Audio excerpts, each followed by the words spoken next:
Looks like Jill was kind enough to email everybody our agenda that we put together at the end of the last meeting.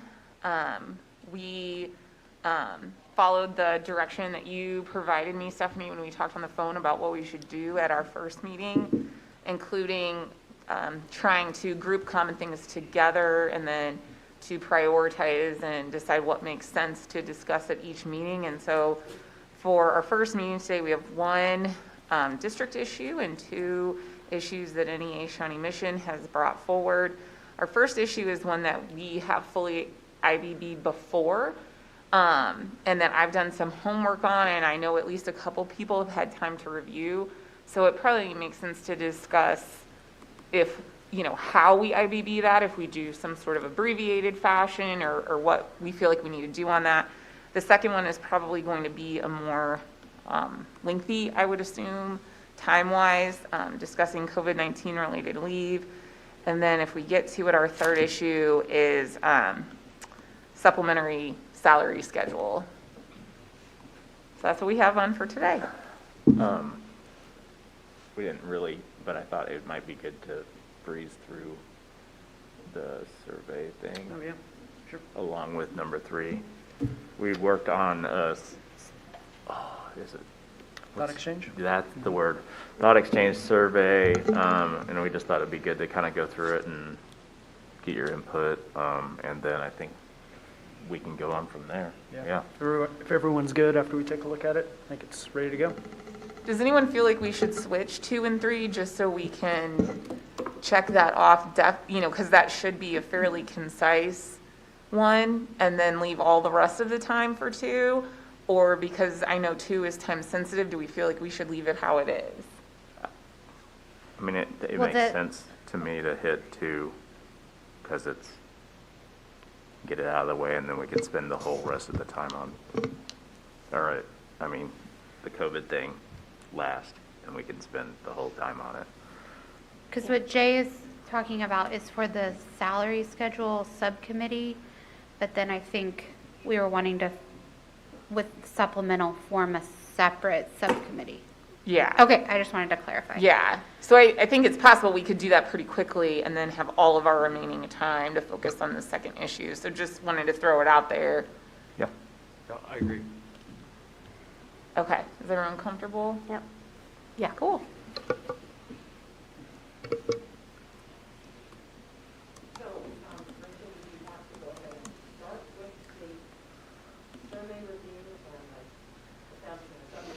So I think our first issue is the negotiation process, which is an issue that we raised this year in our notice letter and in an issue statement, but it is exactly identical to the way we defined the problem last year. Okay, and there has been some work done on that.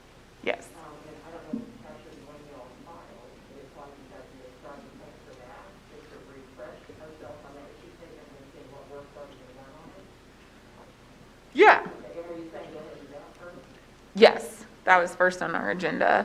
Okay, and then, so that is number 1, and then move to survey information. And talk about the salary committee, or move into COVID related leave? Which one next? The first way you said it. So Okay, start go ahead on and get the survey. supplemental. Okay, gotcha. So then COVID related leave, we may not obviously complete, but we'll start to take a look at that before you end the day. Okay. All right, well, guys, I am not on the internet here. I was looking to see if I had the notes, the IBB notes from the issue statement last go-around on the negotiation process. So I'm trying to connect here. I thought I could get on guest, but can anybody look and see where those notes are, or have you found them last time in terms of how far you went on that issue? So we didn't actually start discussing this, like substantively discussing this issue at our last meeting. We just, I asked if the team would like me to pull our solution from last year, which was a collective commitment, and to try to edit it to make it appropriate for this year, which one was just changing dates. I think Jay's coming to your internet rescue. And so I've done that. And I think it's up to the team if we want to go through and each share interest again, or if we want to just kind of jump a step, since we did that last year, I can explain my reasoning behind the changes I made to the draft collective commitment. I'm fine, obviously, either way. Don't save that. Okay, thank you. Does everybody, so the draft I did is in our shared folder, and what I did is, if I made any change, it is either shown highlighted yellow or a proposed strike through, which would mean a deletion. So nothing is different other than what you see highlighted or stricken through. It's identical to what we did last year. And Stephanie, this is the document where we memorialize our meeting norms too. I'm going to share it with you right now. Okay. Hold on, let me get your email. I think you gave me perhaps access to you all's I think I shared drive, did. but I'm just not familiar with bouncing around in it. So as we, look at something, if it's easy to just drop it in an email to me, and then I'll open it from the email. Okay. You should have an email sharing it. Okay, thank you. So I don't want to jump away from the process. So, like I said, we did fully go through interest last year, and that resulted in this solution. But if anyone feels like we need to revisit interest before we jump into this, I don't want to, like I said, make any assumptions that people have the same interest that they did or that representatives have the same interest as they did last year. Does anyone feel like we need to go through the interest again? I don't. Okay. I don't think so. This is something we feel is important to kind of have established before we start the process. Okay. I mean, we may want to eventually do a collective commitment that's just something we agree to do every year. Every year, yeah. That way you wouldn't necessarily have to notice it. So if you don't mind, I'll let you know, and I tried to comment to explain, but remember last year we started really, really early at the beginning of the school year, so just some of the timing stuff just didn't make sense because we're not doing that this year. So I crossed through that. I do want to, in terms of our afternoon meetings, do we need to start at 3:15? We do? Yes. Okay. So I'm going to fix that. And Jill asked a question about if we start at 3:15, do we want to go and can we go till 5:15 to make it full 2 hours? Is there anyone who cannot go till 5:15 or doesn't want to?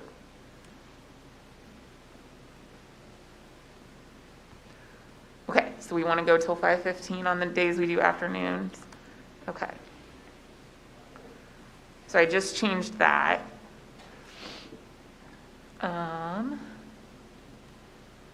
Timeline is the same. I reflected just that so far we've got 2 meetings for this month and 2 meetings for next month, but obviously we'll have additional meetings. And then when I read the bullet point at the bottom of page 2 about memorializing our consensus, I realized that after we did our memo last year, we started this process of collective commitments and TAs. So I went back to our joint statement where we explained collective commitments, and I just copied and pasted exactly from that, so that we're incorporating that into this collective commitment. And then kind of the most significant changes that I did were in the bullet points on page 3. And here's why. Obviously you learn a little bit as you do this every single year.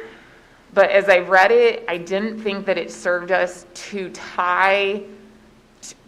feel like we had to check things as discussion topics if we thought that they were potentially or appropriately a non-mandatory issue. And the reason is because we're not supposed to come in with a specific solution to a problem. That's easier said than done on other issues. But I think the trouble is in traditional negotiations, what you might do is someone would notice something, like let's say the union noticed a curriculum issue, right? And then we would say, well, that's a board decision. We don't think that that's mandatory. What is it that you're looking to do? Why do you think that it's a mandatory topic? Well, we think it's hours and amounts of work because X, and you would end up going back and forth like that. Well, I don't think that's what we should be doing in IBB, right? I don't think either side should have to draw out of the other, like, well, we think this is mandatory and here's why, because then you're just jumping right to the solution. And so for that same reason, I don't think we would want to say, well, you didn't check this issue statement as a discussion-only topic, but for whatever reason, we don't think it's within these lists of terms and conditions, or doesn't count as comp or hours or amounts of work, and then we would have to get into like a good faith discussion back and forth, which I think would not give honor to the IBB process. So I just took that out and re-wordsmithed it so that we're not focusing on how we check those things, because I know sometimes when we are creating our issue statements, we want to leave open room, right? Like, this might just be discussion. We might end up changing P&A language. We might not. So I didn't want to tie us to that anymore, and that's why I kind of wordsmithed that section. And then I think that's it. I couldn't think of any additional or revised meeting norms from what we had last year. I was looking at the fourth bullet on the addendum with the meeting norms. And I think in that last line, I think we need to do like, I think we've got a typo there of like, it says communicate information that conflicts with our undermines joint statements. There we go. So that was one thing. Okay, I corrected that to explain why it was underlined. And then our team had kind of talked about looking at how do we within the with respecting joint statements also communicate to those people who are not only in the bargaining unit but are NEA members. And so that's something, I think our group had talked about wanting to discuss with the team of how to, like, we have an interest in doing that through, Ed Communities, which is like our members only portal, that follows the joint statement, but maybe gives people more information, not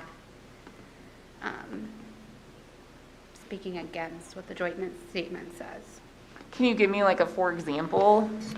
It saves us a lot of time if we can, for example, rather than a statement saying we IBB'd the issue of COVID, to give some background to our members that, hey, we brought your concerns to the table, not to, comment on how it happened. And it saves a lot of time because then we don't have to answer 50 individual emails about, well, did you bring this up or did you bring that up? We'd like to gently say, watch the YouTube video, but people are pretty stretched for time. So it's not intended to, state an opinion about what happened as much as maybe to flesh out a little bit more of, hey, we haven't we're in the, it's like when we say when you kind of jump in the middle of the YouTube video and we're problem solving and people think, oh, this is a real solution that they're thinking about. It might be that we just say, hey, this was the interest that the district presented here. It kind of helps people who don't tune into the whole picture get some essential information as to where we are in the process on the issue and where we're going to go next with it. And we'd like Does to that make use, sense? Yeah, that makes sense. we were thinking it would be through our members-only portal of some Ed Communities, not a public Facebook thing at all. Just kind of like, you guys have the board that then you guys are able to come back, but then for us, if we're talking about 1,000 people, how do we streamline that a little bit better, but make sure that people feel like they understand where we're at in the process? Yeah, no, that makes sense. To me, I think there's a distinction, at least while we're in negotiations, as opposed to if we would ever reach impasse proceedings, of having what is publicly put out there be a team joint statement. But then we both have to do like the work to, even though we're one team, to represent the entity that we represent, and that does require sharing and receiving information from that entity. So, will not publicly communicate information let's see. So, team members will respect the purpose behind issuing joint statements and will not publicly communicate information that conflicts or because there's the deciding, like our NEA thing is not publicly per se because it's behind a member wall, and therefore I think it's in spirit with, I think the biggest thing is not tying any, for change presidents or anybody else's hands to not be able to follow up on a topic or something in Sure. private to our members. And I think we're in agreement with the spirit. We just wanted to be open and honest with you that, Yeah. we do need to, at times, with our members, just flesh out a little bit more than what happened. That also helps a lot when we go to have to a ratification vote. If we've kind of explained things along the way, then, we get to the point where we're ready, we've all agreed to it. And it's nice if we've kind of dealt with some of those concerns that people might have along the way. Yeah, and I do think that, again, additional information or fleshed out information is a lot different than something that directly conflicts with what we said. And I know we've kept our joint statements fairly concise because, one, we want people to read them, but two, then that, we've been careful not to characterize certain things or get into any territory where, well, that wasn't exactly the way we put our interests or something like that. So, yeah, I don't think fleshed out information would contradict this meeting norm. I think if it was something like, well, the joint statement said this, but we didn't actually have a consensus, something like that. I don't think that was, I think, We see this as the equivalent of when you go into executive session with the school board. We just do it in a online forum because we can't fit 1,000, Makes 1,200 sense. people in a room. Appreciate the transparency too, and I like Jay's suggestion of just adding that publicly Publicly. right before we Yeah. communicate. I think I that like that too. captures the essence of it. Does adding publicly make it sound like privately? I know, that was conflict my our other mind. thing. I think the way it stands, I think it's fine because you have a practice already of going into executive session. Right. And we haven't done it, quite frankly. We have not really used ed communities the last couple of years. But we feel, for example, today's issue, COVID-19, is one that we have gotten a lot of input on. And so it facilitates the process to be able to respond to multiple people at Yeah. one time, in one place. No, I appreciate that. And again, I think the only thing that would take me aback would be like, oh, okay, on NEA's Facebook page, they're issuing a separate, something that looks like a joint statement coming out of a meeting. That would be like what I would envision, wouldn't? Or the same thing, if the district put something out that wasn't our together drafted joint statement. Well, and to be honest, we want to move away from our Facebook page being the way we talk about really member issues. And we Sure. understand that the entire bargaining unit benefits from the process, but membership does afford you a little bit of extra as far as explanation and such. Sure. And I'm sure that will get shared, and that's fine too, but. Any other feedback on this revised collective commitment? If not, I can go ahead and clean it up and take out the highlights, and if Jay wants to do his thing on it that allows Jill and I to sign it, then I think we'll be good to go with that issue. Do we want to check for consensus, even though we didn't? The only thing I have to add is on the joint communication. It's hard for me to hit 9 o'clock. I'm usually late. Just full disclosure. Do we want to, I don't want anyone to feel like they don't have enough time to either review it or to. No, I'm just saying, if it's 9 o'clock on a Friday, I'm right in the middle, and so usually it waits till my planning period later on when I can push And so as long as you're all aware of the fact that it's not getting updated till later, but the main one is coming out, that's fine. I'm just being clear.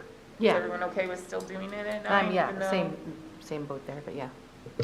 Do we want to add something that says that as part of the collective agreement that we agree to review the procedure each year so that, it doesn't have to necessarily be noticed? We did that even when we traditionally bargained. That was usually the first thing we did on our agenda was set we called them ground rules, not quite as nice as our collective. So we had that in, and I just took it out because it wasn't something we talked about. If you look at that crossed out second bullet under item number 3,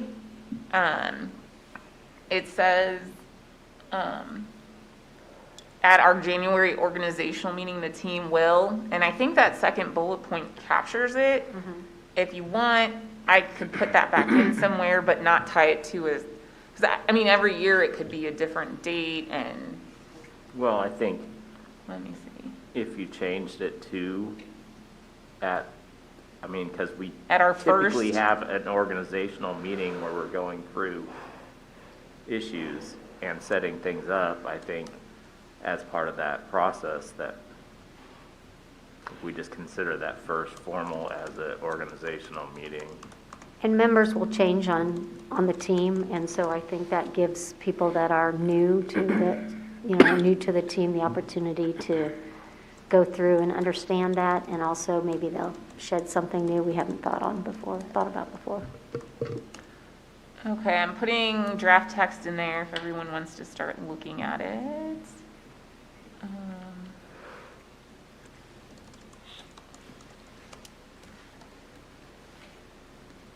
I'm going to call it this.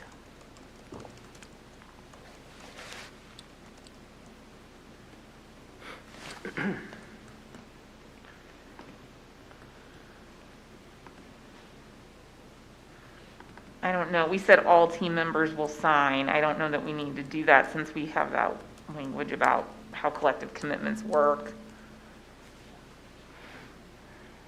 Do we like that last bullet under 3? Yeah. Okay. So, next year, once we set our first meeting, I can share this as like homework to prep for the first meeting. But it should hopefully get in closer and closer shape to final after every year we do this and have a well-oiled process.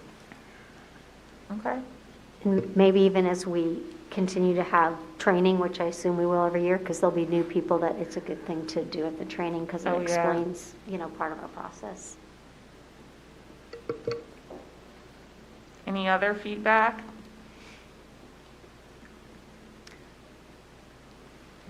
Okay.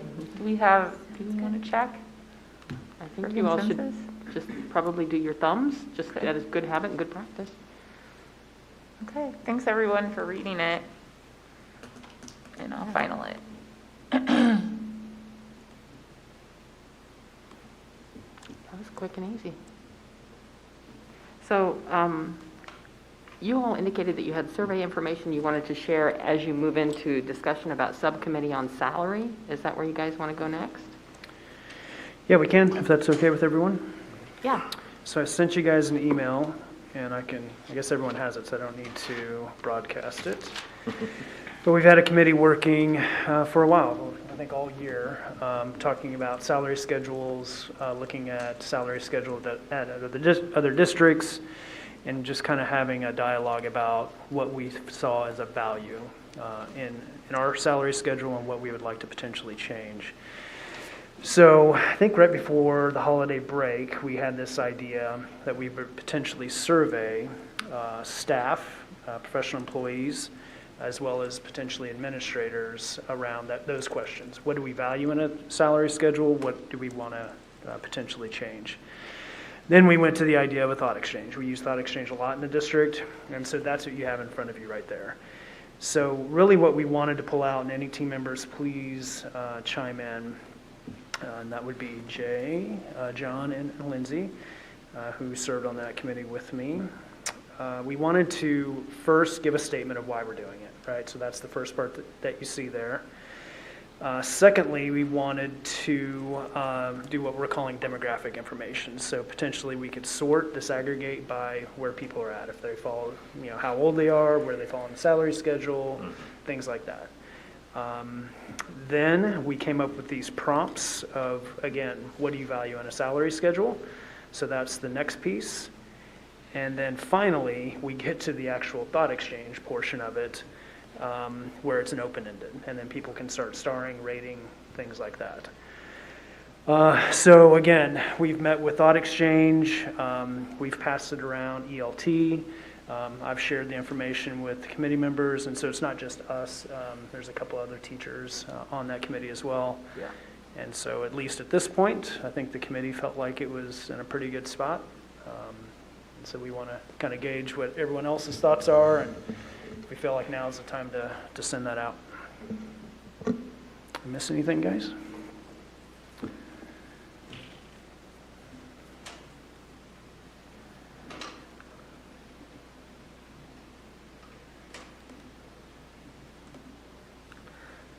On this part, Mike, here, it's like if this is the most important, they can still click multiple.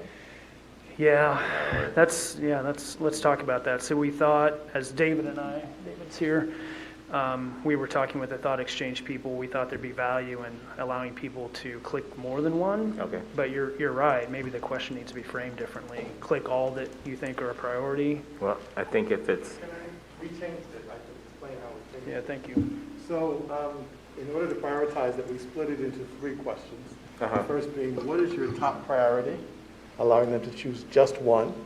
And then what is your second priority? Is the next question, allowing them to choose just one. And then what is your third priority? That way, when we get the data back, we'll immediately have their priorities. Okay. I think though what Jay's saying with the way the click is for the first one, what's the most important priority, it allows a multi-click. It should no longer allow that. We also changed that. We took away the multi-selection on it. Okay. It's doing it right now, so maybe it's a different link or something. It is a different link.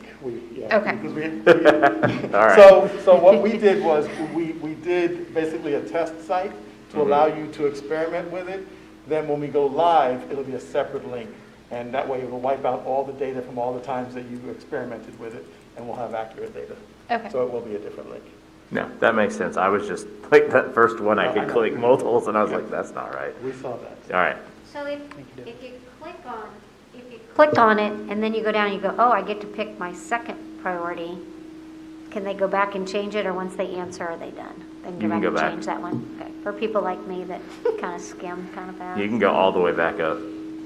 I can change my age or whatever. We just thought there might be some value in if we have, very new to the profession teachers saying, we want it way down the line, or if we have, experienced teachers are saying that you need to give these early educators more, of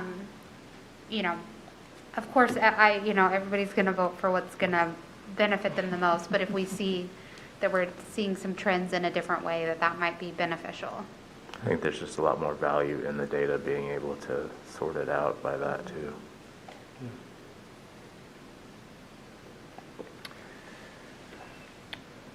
Yeah, so that's where we're at. Does everybody feel good with that going out? Good. Okay. Thanks. I'll work with David, and we'll try to get it out by the end of the week. Okay. All right. And then what role did you see a subcommittee taking beyond the folks that are already working So- on this? We threw 2 things together that aren't this necessary. They're both salary. So we already have a subcommittee working on this. Right, okay. So the second part would be a subcommittee looking just at Supplementals. supplementals. Hmm. It just kind of tied in and made sense to talk about at the same time. Or actually, it could be the same people. Yeah, I don't know if that makes sense, but I think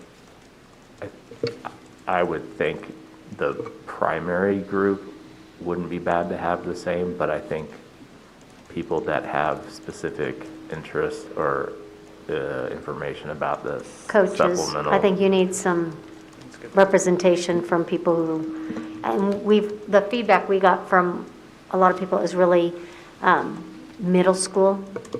Supplementals is a big one, and then some additional requests for different positions as well. So would it be helpful to pull up our issues? Sorry. Would it be helpful to pull up the issue statement up on the screen?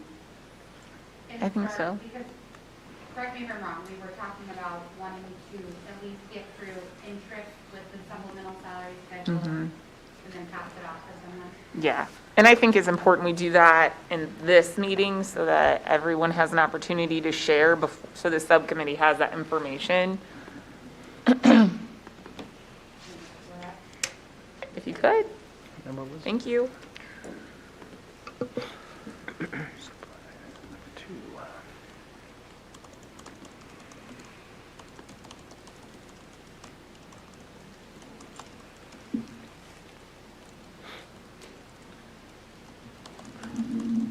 It's not giving me the boardroom is an option. So if it'll pull up for someone. Turn your Bluetooth off and turn back on.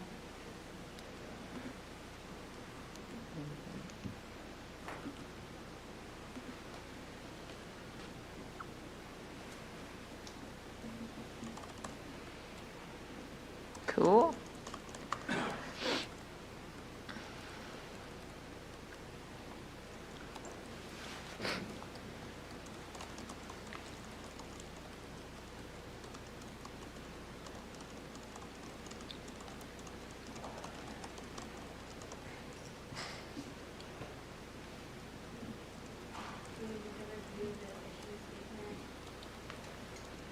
I'd say it helps folks refocus on it, to kind of tune in on it.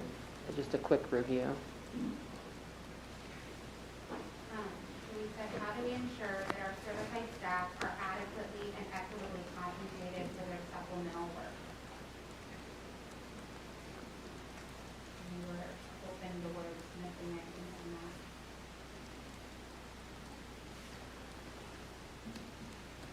that. Is equitable a solution or an interest and not,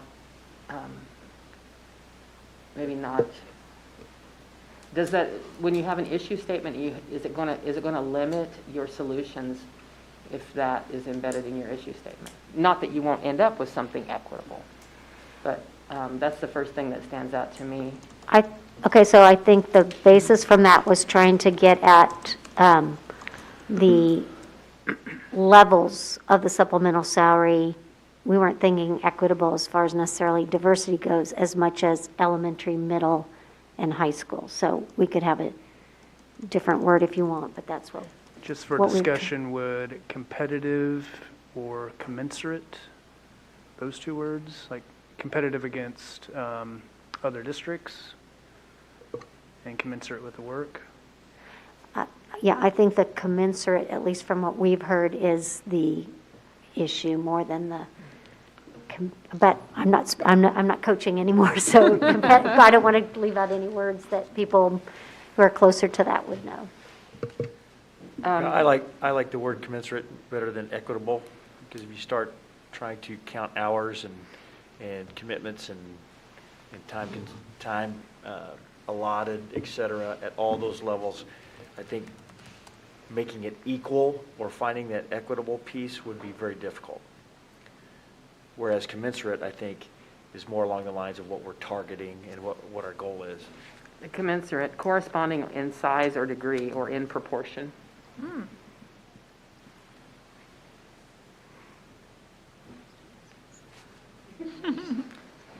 And if equity is something that is an interest, it can be put under interest when we get that far. And for discussion.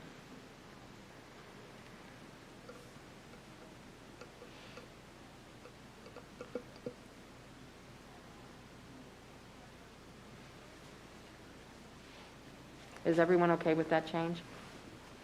Yes. I am. Yeah.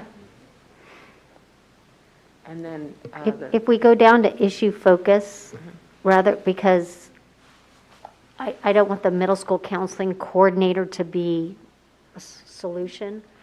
I think what we need to say, though, the reality is there's a lack of a middle school coordinator, and that's the impact on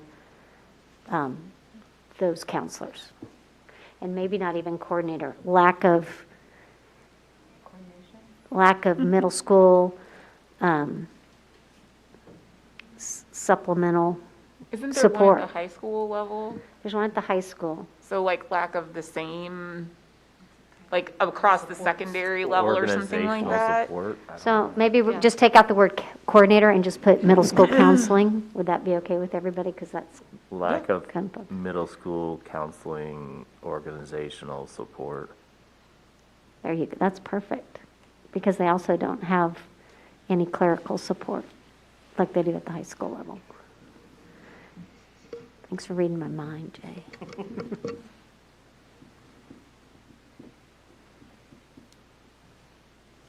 maybe here, ensure that amounts rather than equitable, commensurate. well, guys, I'm just going to play the devil's advocate on the process here. The issue focus is to, zoom in on the problem.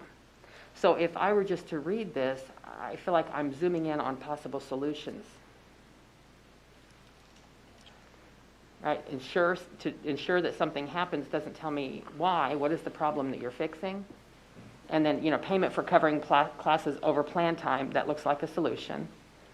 So, I mean, in terms of issue focus, is it helpful? Does everyone here understand the problem, or is it helpful to describe the problem? Secret details of how, who, what, when, and where is this I don't problem? see equitable as equal, but I see it as the jobs aren't equal in some cases, and so you have to look at factors that go into the workload at different levels when you're having that conversation. I don't want to get too into the weeds. So that's where equitable was coming to me, that it's not just let's compare hours amounts of work, because supervision is a factor in one level more so than in another level. So, equitable just kind of means, and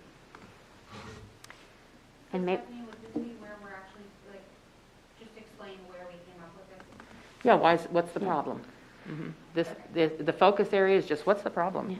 Describe the problem, who sees it a problem, when, how, where, why. Maybe staff feels underpaid, undercompensated for their supplemental work.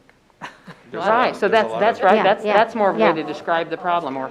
I think that's true over the whole salary schedule, and then I think a separate issue of that is that since a lot of middle school supplemental positions are rather new, I think as those programs have grown and evolved, I think a lot of coaches don't feel that their payment really reflects the amount of work and time they have to do in that position.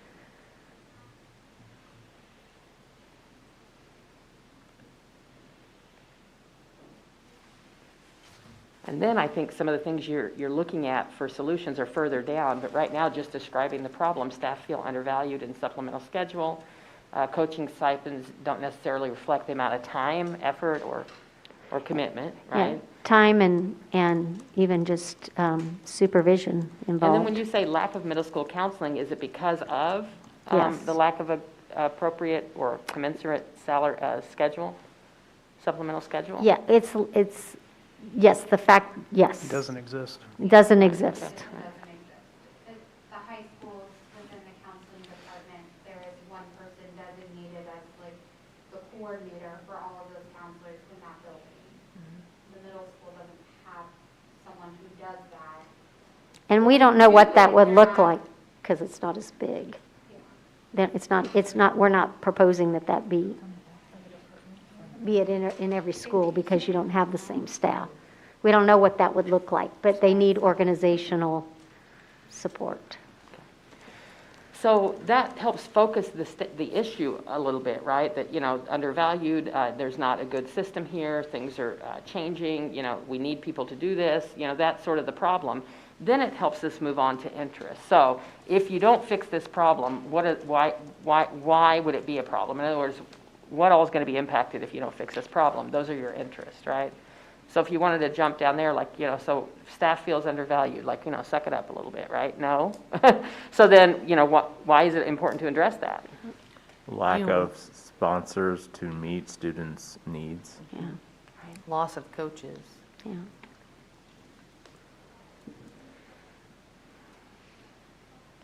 Now you guys just brainstorm on interest, I think. Being competitive against our peers. Yeah. I would say something along the lines of hiring and retaining high-quality middle school coaches, sponsors. Yeah, because if a middle school coach knows they can go to the high school level for the same amount of work, but a lot more pay, what's going to Correct. hold them back from moving up? Part of that in there, just overall supplemental includes covering for plans and plan time, and I think your interest, maybe you might have increased willingness to sub during your plan if the compensation increased. Linda, can I get some clarification on that? Mhm. So covering on plans, that's not in the supplemental, is it? It's based on it's based on the instructional hour rate, I think it's just $20. $20. So that's, but It's not tied to anything. not tied to anything. Okay. Well, we put it there because I don't know where that fits in anywhere. I don't know. That's really just maybe us looking for a solution for Yeah. administration. Right.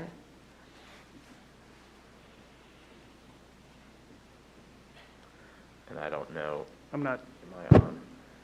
yeah, and I'm not saying we shouldn't talk about that. I just wonder if this is the place to do it, since it doesn't exist in the supplemental schedule. I kind of wonder if it would make sense, though, to fit in that place versus just a random line in the P&A or. Under plan, isn't it in plan Somewhere. time or somewhere? And I think that then, it might, as the base increases, the supplemental increases, as the base increases, then this would increase and keep up more, And it could be Yep, a I get that. contract cleanup of, this is now Take it out attached. of there and put it on the salaries. Yeah, and as a reference, and then that way it's off and it's easier to keep the salary stuff Sure. together.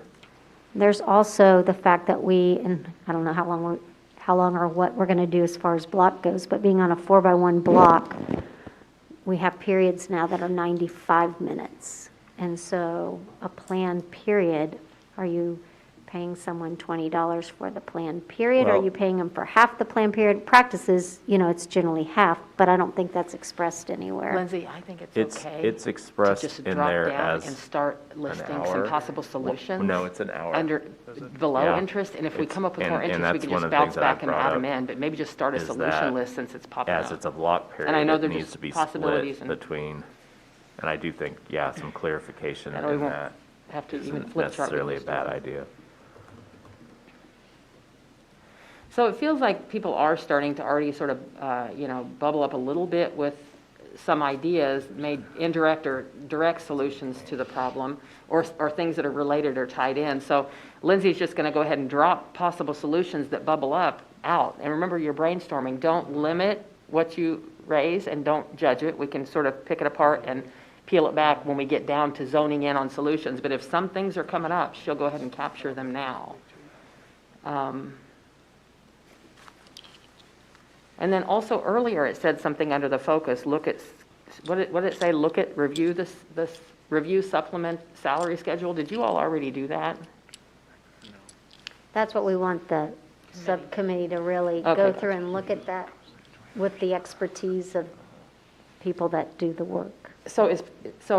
And part of this solution is, right, going to be done by a subcommittee. So under solutions, I think it is, a subcommittee work, Yeah. and then, sub-bullet points under that, what all do the subcommittee need to be tasked with, possibly?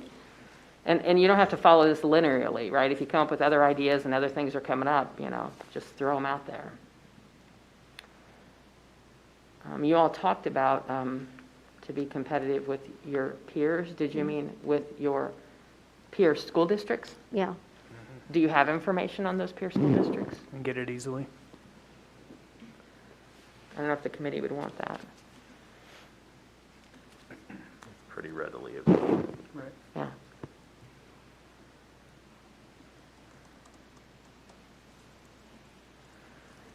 Maybe that subcommittee surveys those on supplemental contracts for, identifying what level they are on, whether that be elementary, middle, and, or high school, and maybe a little bit more open-ended as to what changes do you think need to be made. That kind of lets the people that have expressed their concerns also, who might best know how to address the problem. Do we see the subcommittee involving more than just this body? It would be coaches. Oh, I think you Okay. definitely need, So, I agree. and perhaps athletic directors or the district athletic director. So if that's the case, do we want to be more broad in the direction we give the subcommittee and kind of let them flow a little bit with the interest that we provide them? Like, hey, this is our interest. Attack these interests the best way you see fit. You want to scroll back up to interest really quick? Because if you're going to do that, I would say really give all your interest. All Yeah, right, so, I think an interest that needs to really be up there is that there is a perceived disparity in salary between middle school and high school, and lack of appreciation for the amount of time middle school coaches put in. And the ability to make extra income between, the elementary and the middle school versus the high. Yeah. Yeah, I think elementary people would say they'd like to see more supplemental possibilities there, yeah. And also, at elementary, I think the committee could consider this. I believe at elementary, a lot of that's at the discretion as to what the principal wants to fund. And, yeah, you get two. So you want some elementary people on there to say, hey, what's not getting done that would get done, if that was a possibility. It's up higher.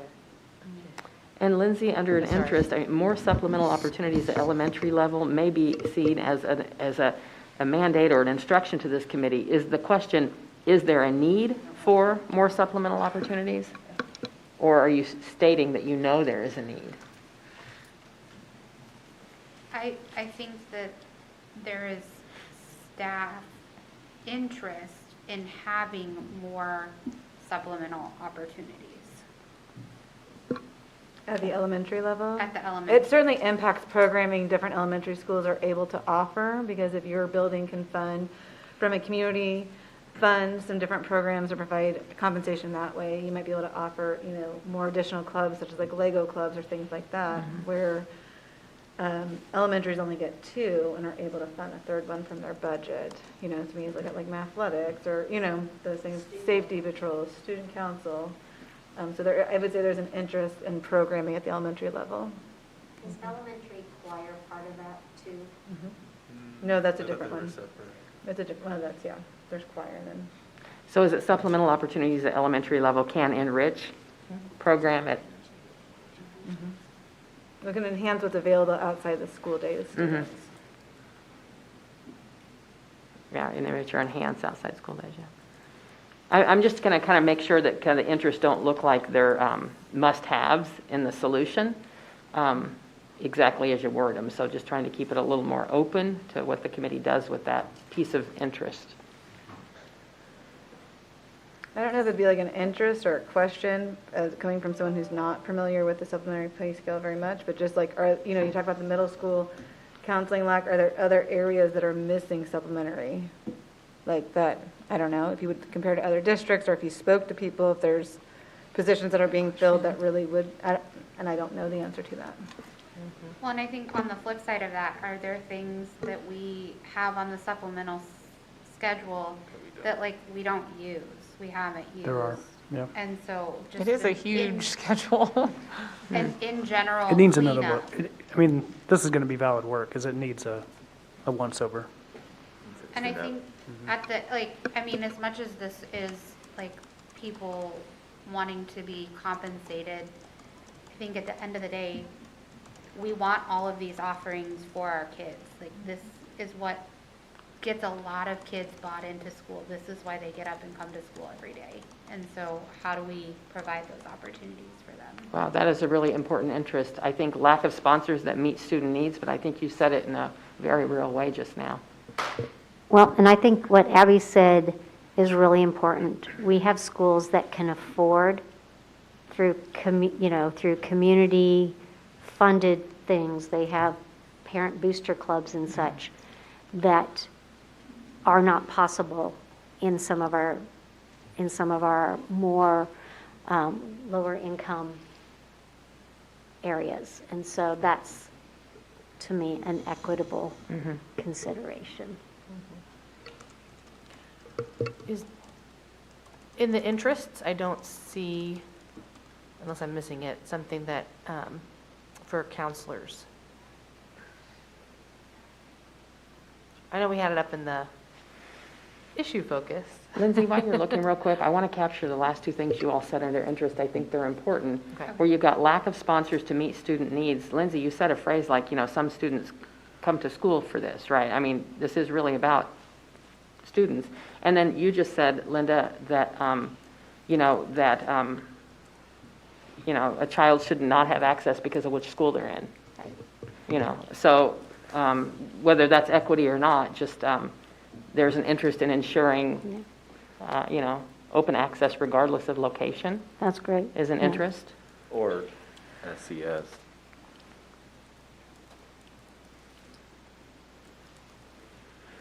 For that middle school piece, could it be support in meeting the social, emotional needs of middle school students? Mhm. And then Jill, I didn't want to cut you off. You were looking no, for you're fine. counseling in here. That was my Yeah. suggestion, Yeah. to try to meet that. Yeah. Okay, so yeah, what did you say? Support see if I meeting can the report, yep. social emotional needs of students. Yeah. At middle school, or I guess you could just say in general, yeah. Yeah. Yep.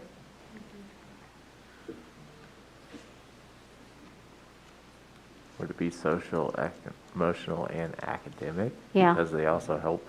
I think the academic is so overwhelming that they can't get to the social emotional because the academic has to get done. I mean, they have to schedule people. Jill, have we still not zoned in on the counselor piece of it? I mean, we're hinting at it, well, I'm not saying hinting at it, but I mean, the counselors are there for social, emotional, and academic. So I think to support, it's because they can't get it done now because of the overwhelming clerical tasks that take up their time. So I just think if people have that background, why it is. I mean, they can't get to that work because they don't have the organizational support. But they do, but they still have very high caseloads in our middle schools. So would that maybe fit under issue focus if I, next to lack of middle school counseling, organizational support, counselors are unable. To address social, emotional learning. Yeah, And I think support, that's learning definitely and focus. support. Focusing the issue. Do we want to say they're unable to fully address? Only because when you say they're unable to address, it sounds like they can't, they're not doing anything? I don't know. Not true. Right, Yeah. exactly, Yeah. right. Does that kind of, I don't know if you fully do, so maybe not able to Yeah, there you adequately. go. There we go. Back to that word. Yeah. counselors are unable to adequately address social, emotional, and learning support because of clerical tasks? And and scheduling. Yeah, I think you could just say Because of other job duties or? caseloads and lack of organizational support. Oh, there you go, yeah, case Or loads. other job demands, yeah.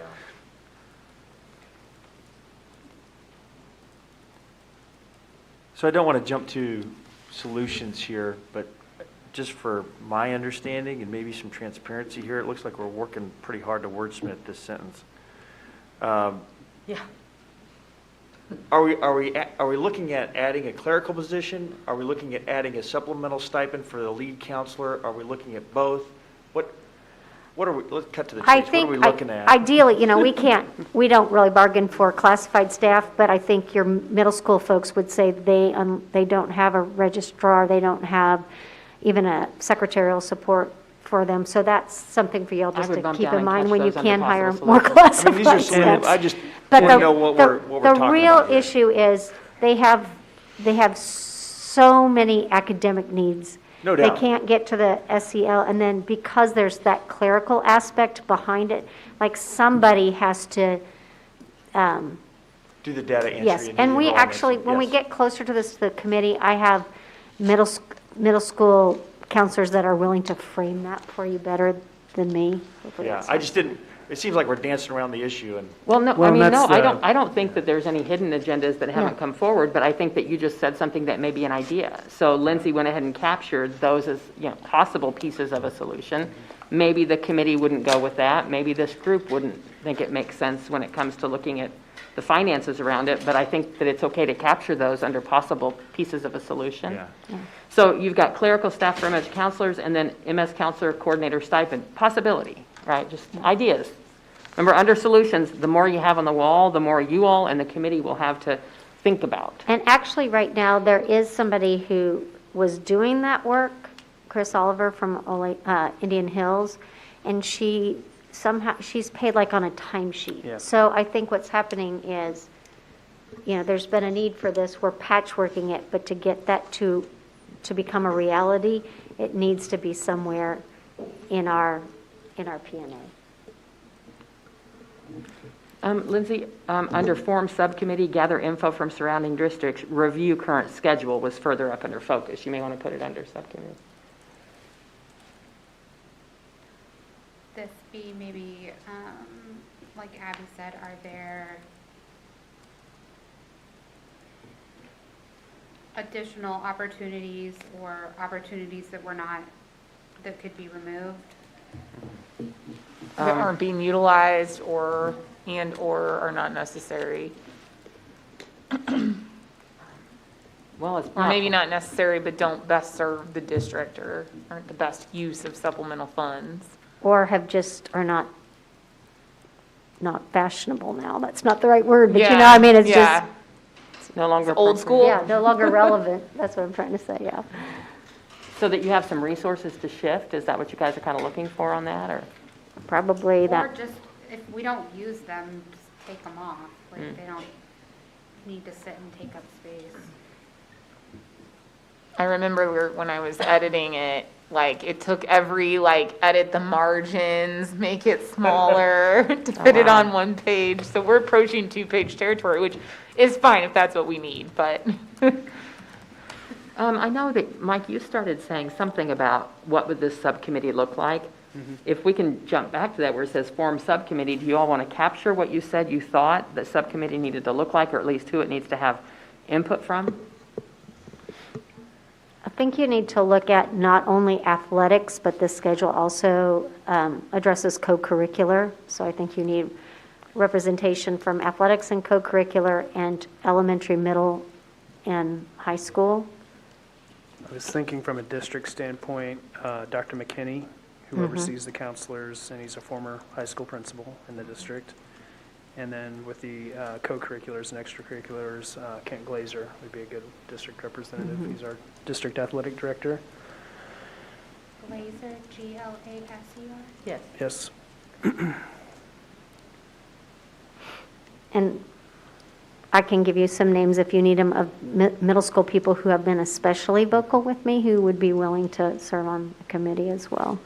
And then would one or two people from here sort of chair and help lead that committee so that you're the tie-in with this group? I think it ultimately fits with what we're already kind of doing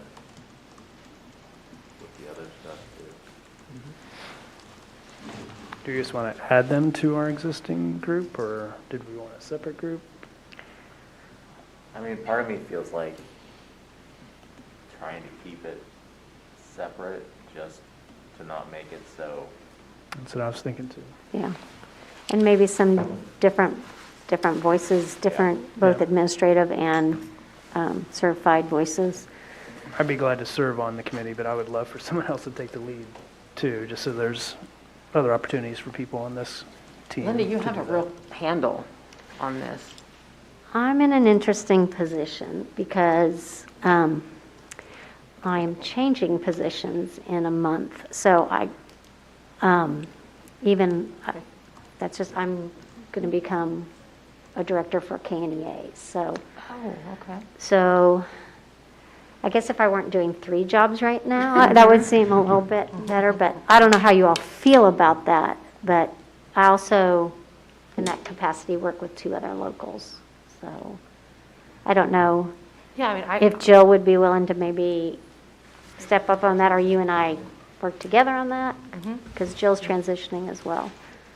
So, yeah, I initially thought I would like to be on the supplemental salary schedule committee as a representative from this group.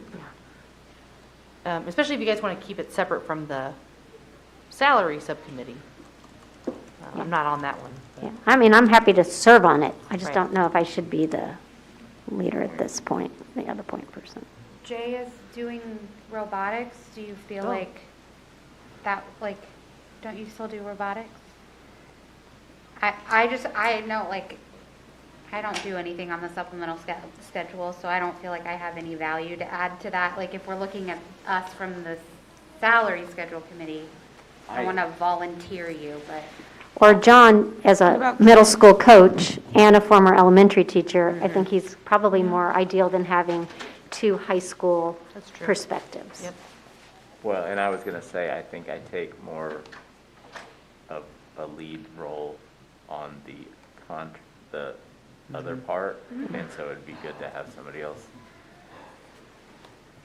So John and Jill will be NEA-Shawnee mission representatives on that subcommittee, and keep Lindsay and Jay with the existing work of the other group. Dr. Dane or Dr. Morgan, or both of you like to do that? Represent, I mean, you guys have interest, or? Do you have or just maybe you could give some, if, we don't want to volunteer you from it, but I definitely think we need an elementary principal's perspective with that, because there are elementary issues. So maybe we could, Yeah. you can think. I mean, if we need someone from this team, I can certainly go. I think this might be the first one I looked at it. So who do we have right now? We have myself, Jill, John, Dirks, Dr. McKinney, Kent Glazer. And then what about the middle school I representation? can give you, I mean, I don't know if I want to say their names out over YouTube till we ask them, but I know of some middle school coaches, and I also have some middle school music people. Not musical people, yeah. Well, they may do that too, but, so I can get those names. And then add Abby to the list? All right. Is that okay, Abby? If I'm typing your name in anyway? I don't think we need 3 of us, so I can fall off, or if you guys, whatever. I think Dr. Dane should be there. I mean, you seem like a. I'm more than happy to contribute, and I obviously know salary schedules well in multiple districts, but I don't know how many high school folks we need on that either, so. Yeah, I think we definitely need, I don't know, do you want middle I school? mean, John and Kent and I, we all bring the high school perspective, Yeah. and I don't, I think it would be good to have a middle school AD also. Okay. Okay, so middle school AD, I think that's good. We need middle school, are you guys gonna bring coaches and? So Jenny Collier is not only an administrator, but she's there, does the AD work there? At Westridge. Yep, she'd be good. Y'all are hovering around 8 or 9. You know, they say when you get larger than 8, sometimes you lose that productivity piece. And if you may not necessarily have to have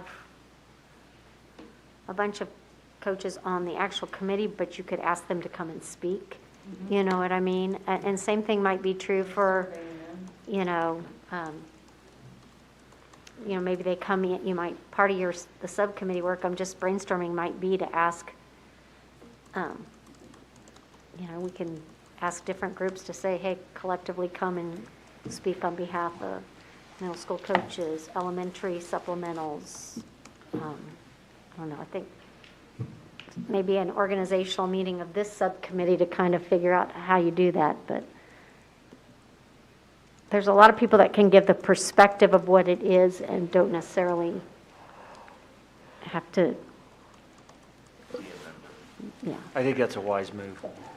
Do we have, though, a middle school, we mentioned Jenny Collier, since some of this is middle school, do we have, I just want to make sure that some of that's up there. Someone's been there. I will do it just to have an elementary person on there. And then what time frame do you want this subcommittee to be able to come back to give this group some recommendations and enough time for this group to contemplate those recommendations? You want it to be in time for when you get to the budget work, I'm assuming, the bigger salary budget work. Well, I know we're not gonna have the salary schedule probably finished by this contract season. But it not being tied doesn't. No. But by mid-May, if we're talking about Russ doing a budget presentation in May, this would need to be back by mid-May, because if we decide to go with it, then it needs to be a part of actually calculating out budgets. Yeah, I think, and I should know this, it's always like, for some reason, comparing like I don't think the salary schedule is like a huge portion of our operating funds, but I think it could have enough. Supplemental? I'm sorry, the supplemental? Yeah. Salary is, yeah. You guys, you gotta bear with me. You gotta bear with me today. But it's enough that at least we need to find out if recommended changes have enough of an impact that Russ says, well, we got to take this into consideration here or there.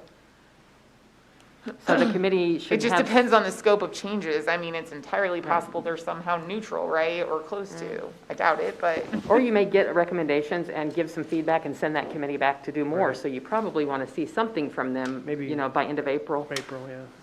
And in case they have to go take another stab at it, they'll have early May. Or at least be able in April to talk to us about that. Right. Okay.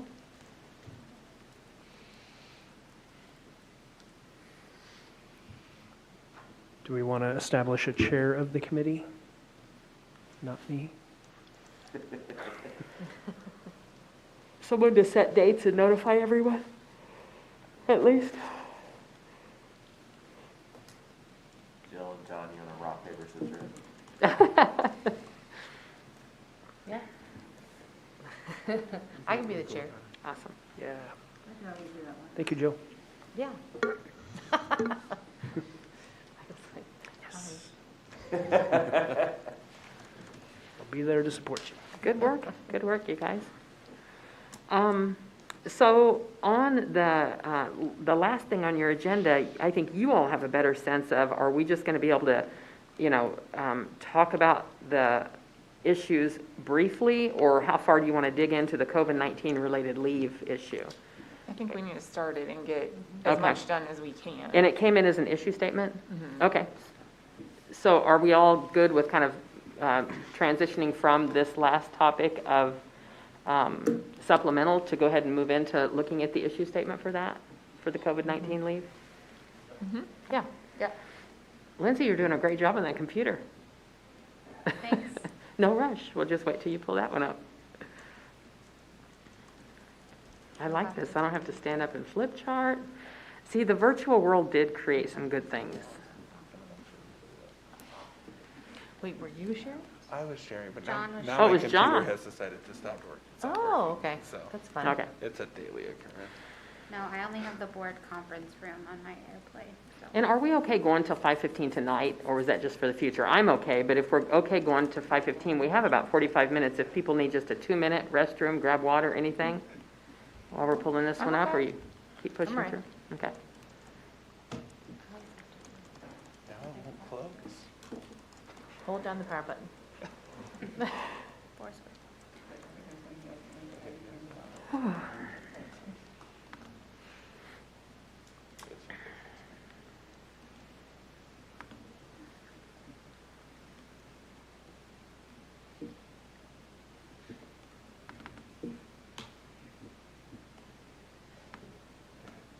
That one there. Oh, that work. Okay, so this is NEA-Shawnee Missions issue statement number 7. It is, we titled it, I guess, COVID leave, and our current statement says, how do we ensure that staff are not financially penalized because of exposure due to working conditions? And then did you want to go ahead and Okay. move I on just- to I the was framing waiting and to see if focusing, and then maybe we'll come back? Anything on- was wrong with that? No. I mean, like the statement itself, but. Can we say, Suffer a financial loss.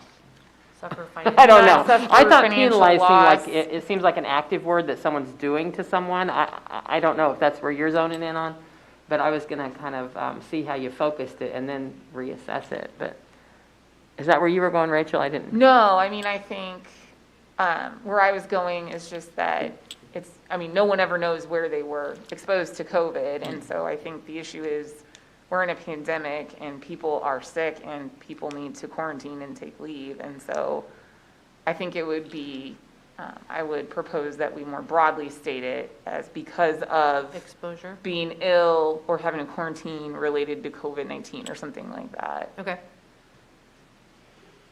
And are we okay with financially penalized? Do not suffer loss of pay is the issue, right? Right. Yeah. Because of course we don't, you know, Well, we they, don't get like a bill from the school district You if you're might. sick You actually might. for, If you're docked and you. oh, for dock days. For your benefits. well, and part of the issue too, to flesh it out, it's not just lost pay. There are people that, you know, because they had COVID, and especially people newer to the district have gone through all their leave or have one day left, and they are pregnant and have now lost, you know, a good portion of paid maternity leave.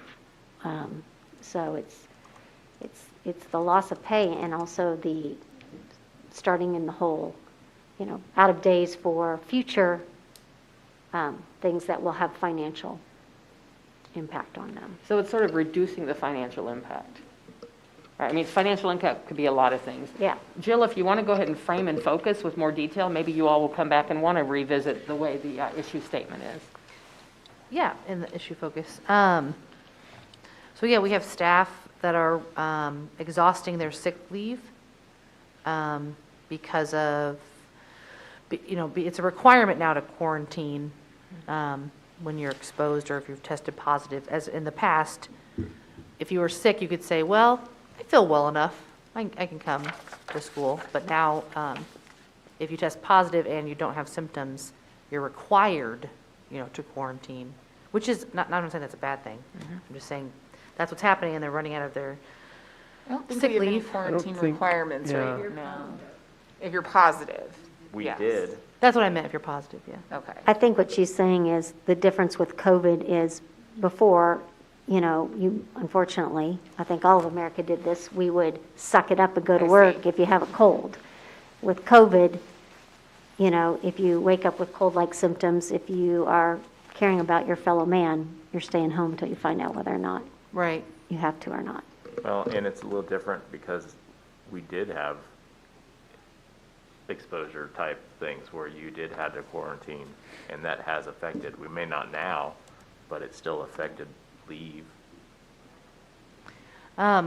This just says deduct days.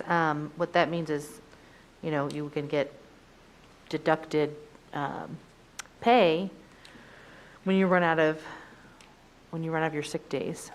And that's 1/187th of your salary. So it's a pretty large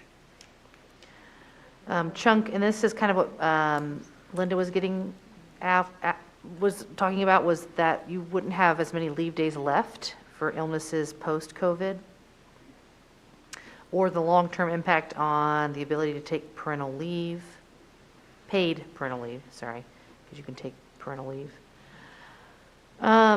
Short-term disability, it only covers about 60 to 70% of your salary and can't be taken intermittently. So, you've signed up for short-term disability to be proactive in case something were to happen, but with this, if you need like 1 or 2 days, you can't, start on your short-term disability to cover you if you've run out of sick days.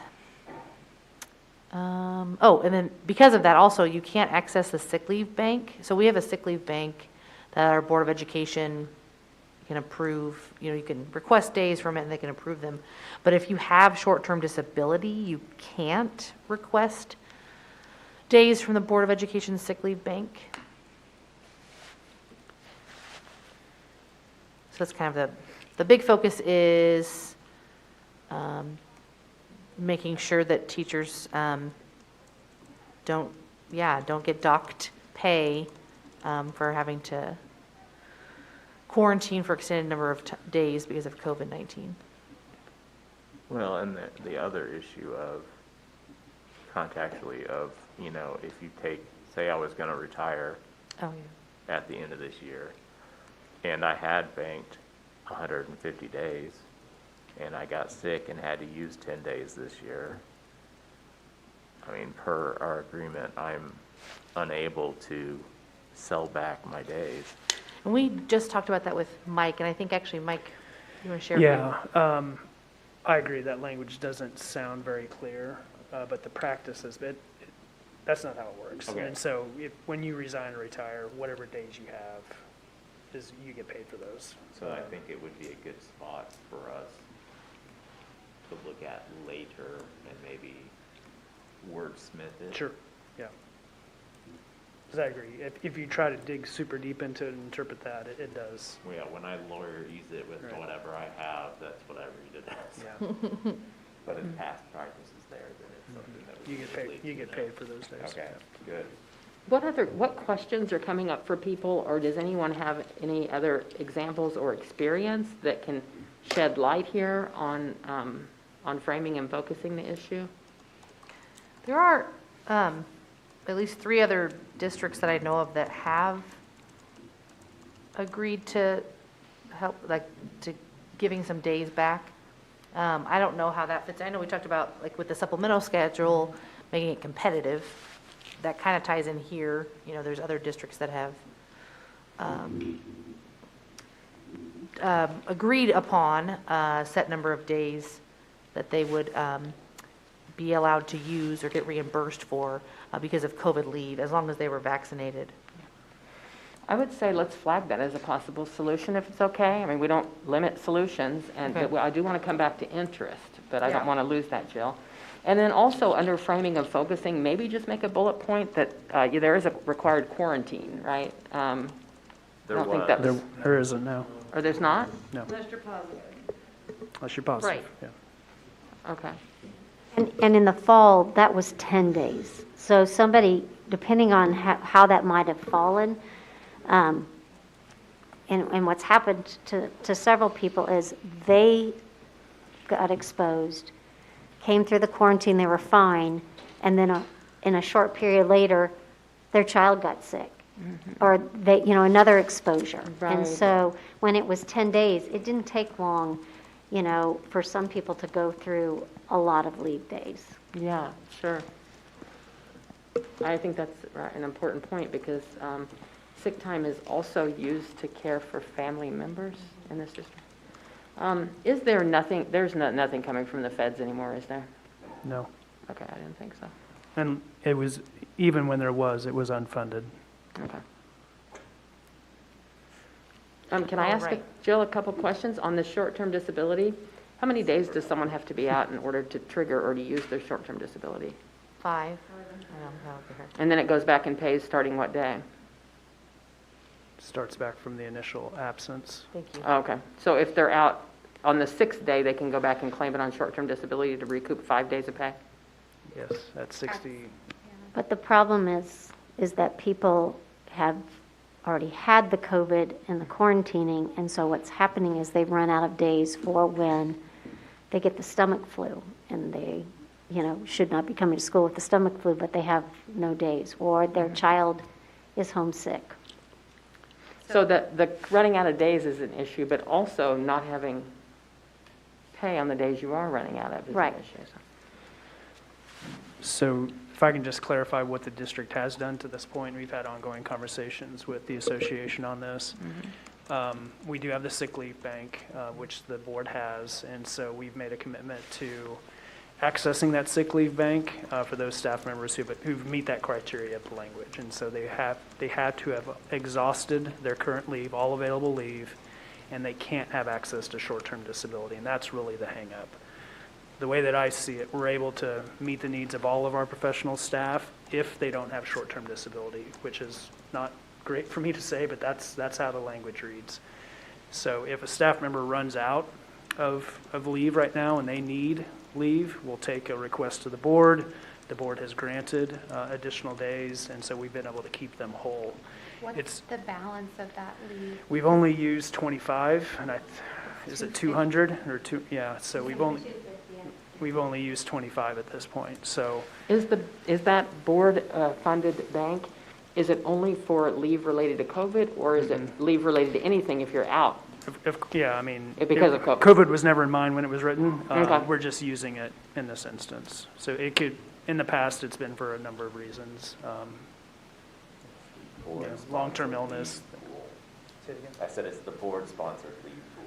That's right. So what we've done, we've met the needs of all of those staff members who have access to that sick leave bank.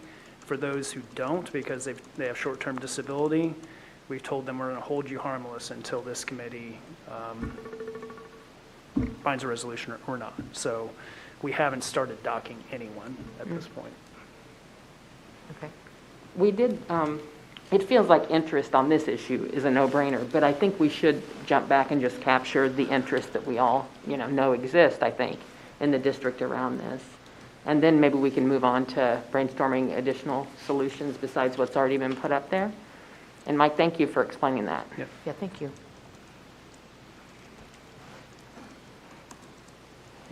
So why does the issue matter? As part of our strategic plan, we are really concerned about, the mental, the emotional, and the physical health of our employees, all of our employees. And part of that is, nobody wants to work next to somebody who's coming to school because they're sick, because they have no choice. And also, I think we have an interest to continue to show concern and care for the well-being of our employees.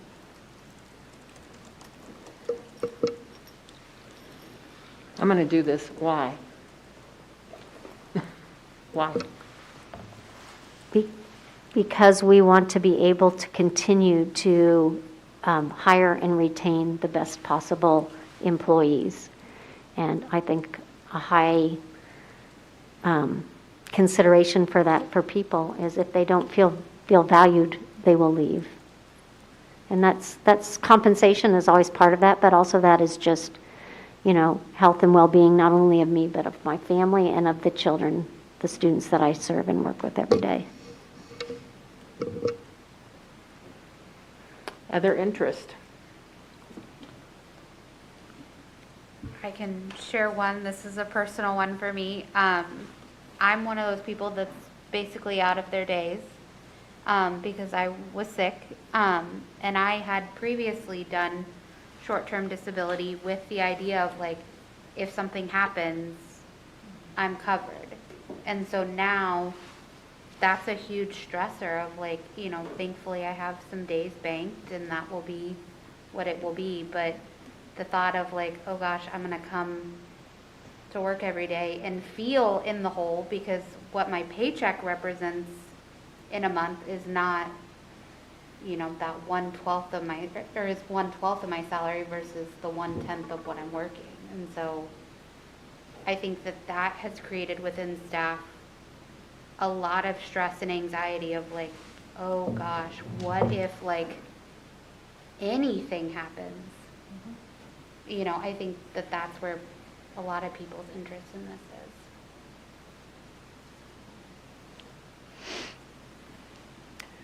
And I would go back to the staying home when they are sick. I think there are staff members that would choose not to test themselves, because if they got a positive test, then they would, you know, need to stay home. And so we want to encourage people to be safe and practice all those safety precautions during this time. Do we feel like we're at the same point today as we were 2 or 3 weeks ago? I mean, are you guys hearing from your members at the same rate you were 2 weeks ago as you are now? I see. Or are we moving in the right direction? If that's a fair question.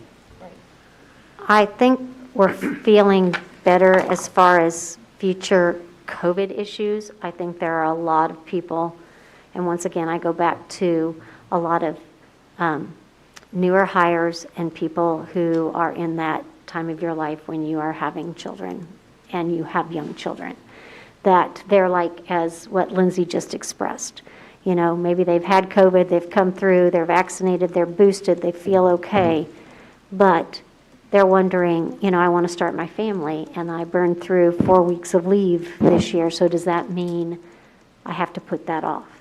And, or just the fact of I live in fear, you know, every day of my children getting sick, and then, you know, I either have to decide to take a day, you know, I'm out of days, or, you know, my spouse is, in a lot of these cases, people have said, you know, my spouse is taking days too and limited as well, so.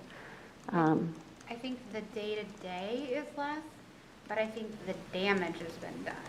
Like, we can't, you know, like the people that are close to running out, you know, are still going to be close to running out later on. You know, Because we're only in mid-February, and, you know, people get sick when it's not COVID as well, so. I feel like we don't hear as frequently in mid-February people being like, oh my gosh, my days are almost gone. And I feel like, I mean, even within my building, we had a discussion, several of us, and it was, everyone was really, in that conversation, was really feeling that stress. Is it relieved with this board-funded sick bank, or only relieved for the folks that don't have short-term disability? Only relief for the ones who don't have short-term disability. I guess that's my question too. If there wasn't that language in the P&A that eliminated those folks who have short-term disability, would this be a concern? I think it would be a concern for those who have depleted their bank, and I'm thinking primarily people that have, what's the word when you have chronic illness issues, people who have young children who are, there are a lot of people who go through all of their days every year because their kids get sick. And those that, I know of someone who's had COVID, had a bad reaction to the COVID shot very early in the tenure of the district, has gone through their days, and now is also expecting a child. So, and is really hoping not to write a check to the district for this year, but also looking at what that impact will be, because that's been the sole reason for using the leave that they have this year. So that person, you know, really will have a lot of impact in the future.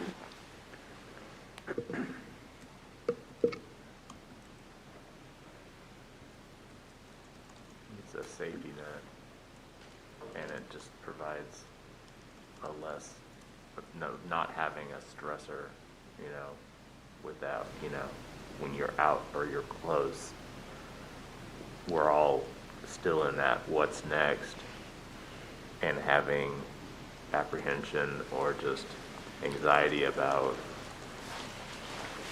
if I get it now, what's that going to look like? I guess I want to try to maybe narrow us down. If we go back up to the interest statement, maybe, we stated that we don't want to financially penalize people because of exposure. I think I really understand that, and I think that's the intent of giving people access to that sick leave bank. But I'm also, and maybe this is incorrect, hearing that we want to try to attempt to build back up people's bank that they had to account for a future child or whatever, future illnesses or things like that. I think those are two valid conversations, but I think completely disparate conversations too. Yeah, and I think the pressing issue at first was being docked, and I think you're saying that you're going to not do that until we've, you know, finished this issue, or even the suggestion of taking out the language that says people with short-term disability can't access that bank. That could be, at least for the immediate time, to stop people from, you know, being at a financial loss. But I do think that second issue is also something that that we are needing to bring forward as well. So. That can be addressed with solutions that we're not supposed to be addressing. Right. Exactly. Under interest, I think I heard several people talk about, you know, help staff reduce anxiety and the unknown so that they can get back to sort of knowing what they have, what they're going to have, how they can plan what's in their life. So I heard it from 3 different people, so I just wanted to make sure you captured that. I don't know that you guys can fix everything for everyone, but just seeing that as an interest and the way you help with that, maybe you don't have out there yet. So under solutions, again, remember when we brainstorm, it's not making a commitment. If you put it out there, it doesn't mean that you're going to eventually, even if you're the one that thinks of the idea, you may not support it in 2 hours or in 2 weeks after you work through this, right? But it's okay to put any idea out there right now. I guess I'm Yeah. jumping ahead. I felt like what you had said, Michael, was this idea, removing the language to the sick leave bank, disallowing access to those with short-term disability. I don't know if I was suggesting that, but I think that's a solution. Okay, Yep. sorry, Specifically that for assumption COVID-19. based on what you had said. Yeah, exactly what I was saying. Put out ideas, even if they're not ones that you would personally advocate for or you think would work at this point. We're not that far to, all right, without judging, let's put out some ideas. The ability for people to donate their sick leave to that, to build up the board sick bank, or, you know, create that, share the wealth, if you will. Allow staff to borrow against future leave, i.e. next year.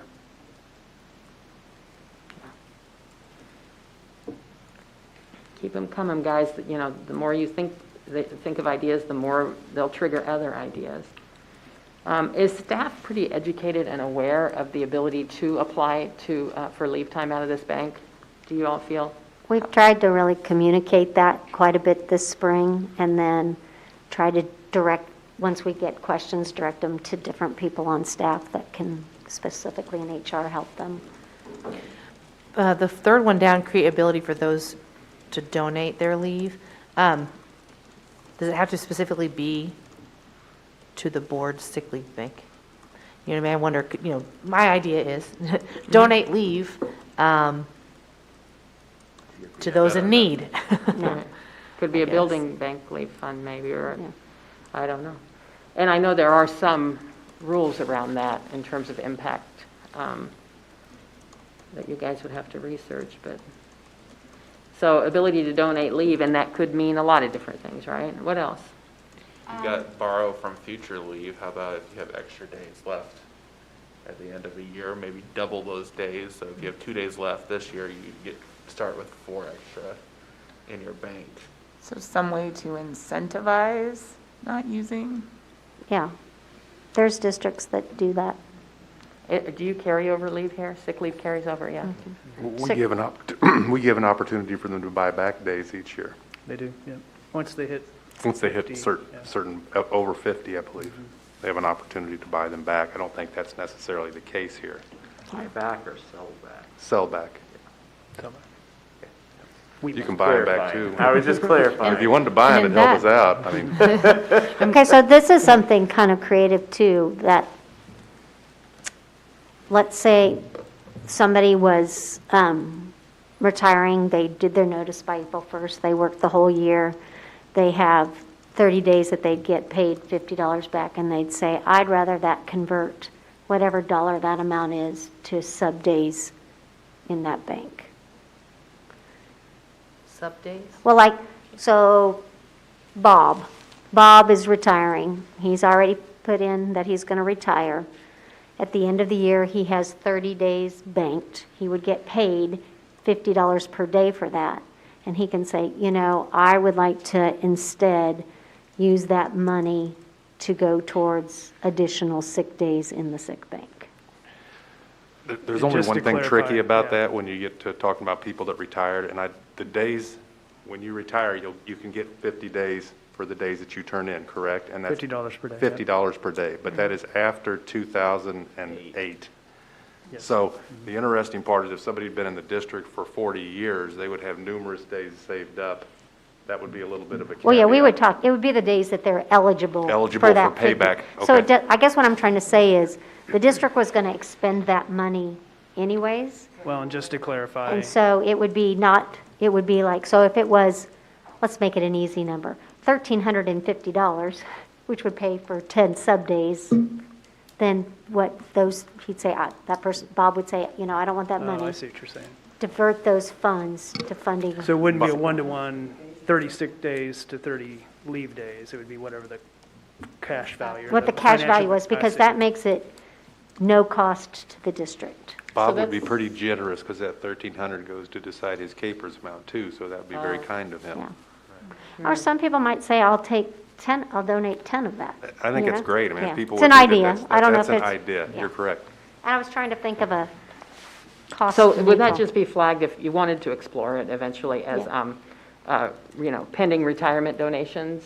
Yeah. For pending retirees or something? And I know there's a lot to look at, what's lawful on that kind of stuff, that when it starts coming to, law, regulations and laws around that. Any other possible solutions? I was going to add, since our statement specifically identifies the pandemic, is there a way that we can specifically identify which days have been used for COVID and trade those specifically back, or look at some type of exemption for those COVID days and what days are not COVID specifically, because that's the issue in the statement.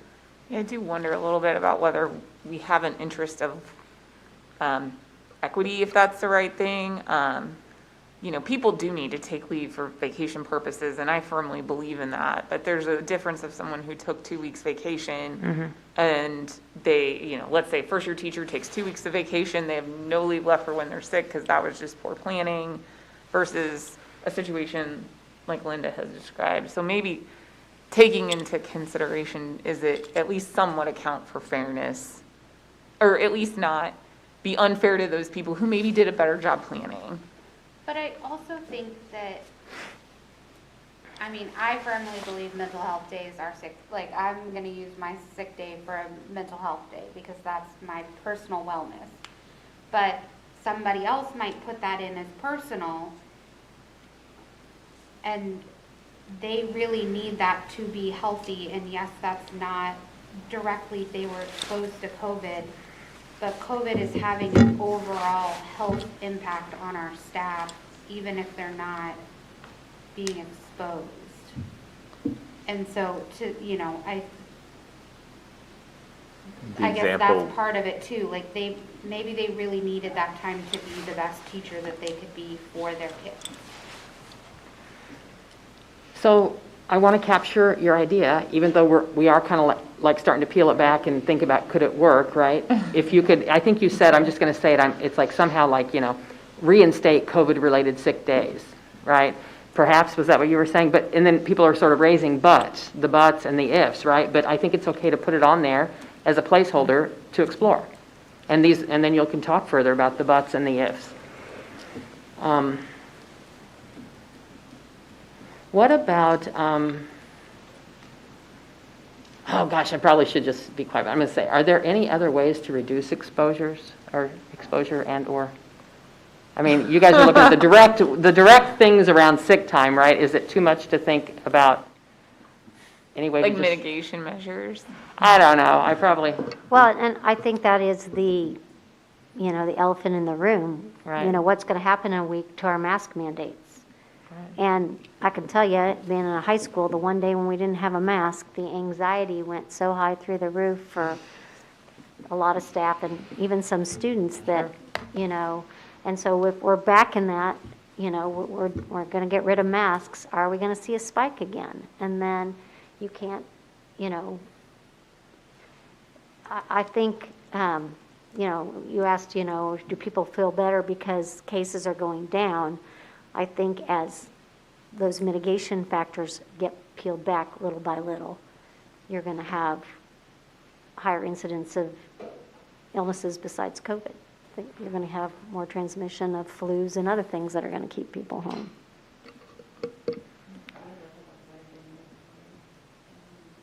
Just in terms of time check, it's 5 o'clock. I do want to verify the first solution was provide additional sick days, and then it said period. And then we've added for those who have had to quarantine. Are those two different solutions, just overall increased sick days? And second solution, increased sick days for those who were quarantined? Yeah, I think they'd be separate. Okay. I think I added that. You all have a lot of solutions out here, and we have 15 more minutes, so I can't imagine today you're going to start zoning in on, yes, what we can do.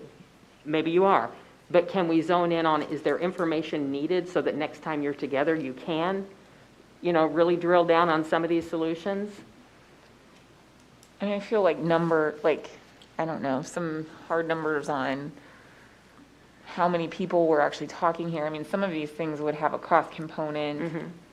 Mm-hmm.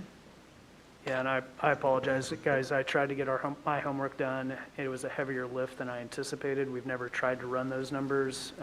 So ICT tried, and I'm not confident it's accurate. So I don't want to report to you what it is. Is that COVID related? Is that what they tried to run? What we tried to pull was the number of employees who've exhausted their leave. And they have a number for me, but they also have they're down to 0 or minus 308. I'm like, no one's. And they're just given this bargaining unit. No one. Mike, is it just this bargaining unit? Yeah. Okay. But no one's minus 308, right? So. It's It's Right. But it is by hours, not by days, so it could be someone who took Yeah, 12 maybe. weeks paternity leave. And I have a question about exhausting the leave. So is that just for this school year? It's Because if all- I've taught all for banks. 10 years and I've got 80 days built Yeah, up. so this year and then any in the bank. Jill, for people, I think our concern is not just, yeah, I mean, there's people that, just by nature of how long they've been here in the district, didn't have any bank to begin with, you know. Even a second year, you know, our younger, I shouldn't say younger, newer to the profession, your immunities aren't strong. You're sick so much those first couple years just because you know, haven't been around that many people in that way. And so, I mean, that is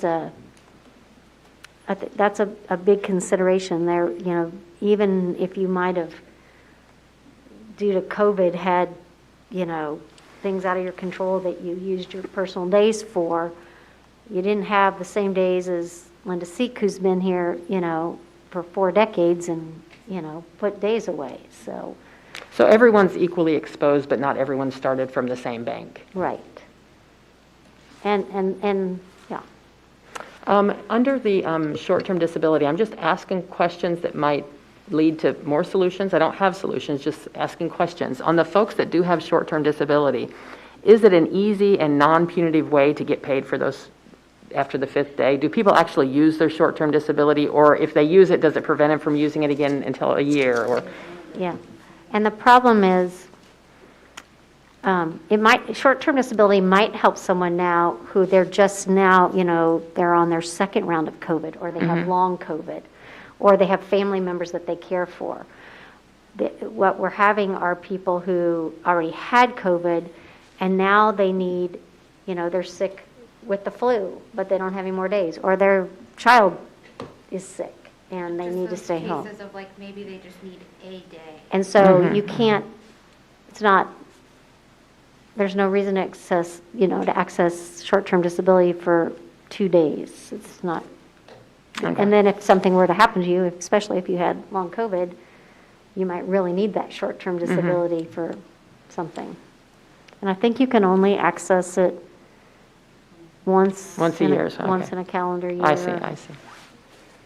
So maybe we have a solution that allows access to the sick leave bank, especially for COVID-19 related reasons or something like that. Yeah, I think that's it. Oh, is that, which one is that? I was trying to see. I think it was For number COVID-related reasons? I thought you were going The to last one? eliminate Yeah, the there was- short-term disability portion of it. But I think what I hear Rachel saying is, you know, that you might be able to give people who, like my example. Right, like have short-term, like, where you were setting forth an example where it just wouldn't be appropriate to apply for short-term disability. So maybe that's a situation where we come up with some sort of parameters where you can make an application for the sick leave bank, set aside short-term disability analysis at all, if you have whatever, depleted, exhausted, something in your leave for COVID-19 related reasons. So Rachel, is that a version of possible solution number 2? Yeah, Just kind of a version of it? Yeah. Depending on the details, okay. But specifically around COVID, right? So remove. well, and it could be anything that, you know, anything that you've laid out, like, you know, I mean, I don't, we'd have to decide what those are appropriate, like how, you know, how you got to the point that you're at. Is it appropriate for this team to take a look at the current bank policy before they come together, you all come together again? If it's appropriate. Not that you would want to, it's the board's document. I know you all won't be changing it necessarily, but you kind of need to know it, I think. What do you think? It's in our P&A, It's the Okay. yeah. But yeah. So what is it historically? I mean, I'm thinking historically it was someone who is suffering with Yeah. something like cancer. Cancer, yeah. More of a long-term nature versus this is, you know, what would be different is that this is more of a short-term. Yeah.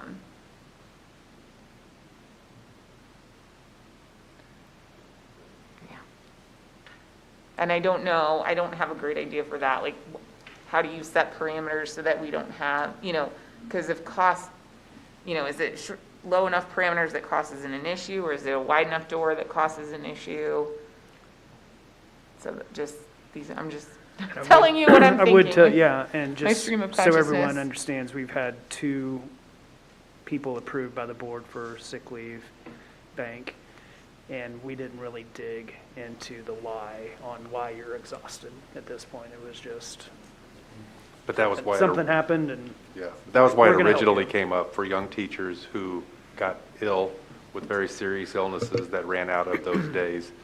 And there was always been talk about sharing days. That's a long time discussion in this district, but that was the intent of those 200 days, 250. And how many are left in that bank right now, and does it replenish we've spent 25, out of 250? 250. And does it replenish yearly, or is it? That's what it looks like according to language. So where do you all want to go from here? I'm assuming you don't want to let this, you put it on the agenda early in your process because it's an important, time-sensitive one. You probably don't want to let this lie. I would think you would want to pick this up as your first agenda item next time. Yeah. So I don't know if there's any homework to do in between now and then, whether it be information or a stab at forming something. I'm not sure. I feel like I need data. I feel like to test these or to consider these, we need something, and I don't know how we can pull leave data that gets to the issue that Linda identified of, well, you're in a different leave situation if you're early in your career versus late in your career. But what would those, Yeah, I'm just trying to think what those would be. I don't Do know how we you need, get. like, There are districts that, you have a board leave. You also have districts that have a committee that review, unusual circumstances. So, and make that decision. Well, I wonder about, Michael, that data you got. I'll absolutely get Because more I'm wondering if accurate the data. 308, like you said, Abby, is hours, because they Could do be. everything in hours. because that's, yeah, your leave always comes in hours versus days. But Still, that'd be, 38 days. yeah, no one's 38 days in the hole. We would have, Well, if you, Oh, but if in you the took, whole. but if you But could took, you take FMLA Yeah, and if you took unpaid, FMLA. Yeah, it could be, yeah, that's right. unpaid parental leave? right, at the 12 weeks, you get that fast. that's very true. Jill, when you mentioned early on, other districts have provided additional sick leave for this purpose. Yep. Was it a temporary additional sick leave situation? Or did they Yes. okay, so I don't know if that's worth people taking a look Yeah. at what other districts. There's like have one, done. one district, Wichita. Yeah, I um, have. Yeah, they're gonna, yeah, we can go back. Some have done it where they're just gonna replenish, like they've set aside so many days, but they're just gonna replenish COVID leave days. There's some that have given additional days just in general.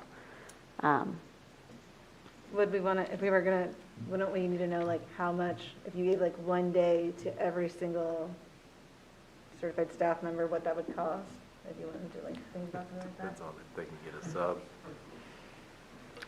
Well, yeah, Oh, it depends on if they You kind need of a joke, sub. but subs are, I think that needs to be a consideration as we progress. well, yeah, and I have, certified staff members, like, if I take a sick day, it doesn't cost anything to, because I don't get a stub. It costs because I'm not there, but, Right. That's so I don't know if priceless. there's like a number. There is a real cost, right? If we give X number of days, that is either $50 at the end of their contract, or it's $175 for a sub. So there's real cost to Yeah. just a day, right? Lindsay, can you just start a list of data needed before you guys pick this back up? And, I don't know how much of the information can be pulled, but like, what's the first thing you want to see? How many people have exhausted sick leave, right? And then, is there a way to see how many days have been used with the explanation of quarantine or COVID illness? Again, not violating any HIPAA or no names. And then would you also want to see maybe what the language looks like for the other districts that are doing something? Because I can that's get what you that need to part. see to do 3 or 4 of these things. Well, You would and have to. like this, ours just goes in sick or personal. Okay. So I don't know that Well, ICT could even delve that far into, We would have no way of knowing. Last Okay. year, we were tracking it because of EPSL was a federal regulation. We're not doing it this year. Because if we're going to entertain reinstate COVID-related sick days, that would require self-reporting, right? So in other words, My the ability question to is do how some of would this stuff people- might be. I mean, if you Can came I- back with a test. Okay, so since this is like a possible solution, and I don't even know it's out there, and I don't want to get in trouble because I know ESSER is different, but there was on the last board meeting, a potential retention bonus for people. Maybe a possible solution to that is giving that equivalent money in sick leave. I don't even know if Either people want or. that. Yeah, I mean, I don't need, but that, it's the same pot of money. And people could elect to say, this, whatever this retention bonus would be and the equivalent in days, and you do either or. I Lindsay, don't you know, wanna I'm capture just that? trying 'Cause to we're gonna throw wrap up in something 2 minutes. wildly out there Under that solution. provides a funding source And so that would just be like, across the board. across the board. And if you have, like for me, with all my days, I'd probably say, I'll just take the money. same. Under data needed, is it helpful for you all to look at what were the amount of sick days used by staff every year, this year, previous school year, and previous? Yeah. I mean, I don't know. I mean, Can I does that get help you with the board? clarification or on help- that? Yeah. So last year, there was a retention bonus of $600.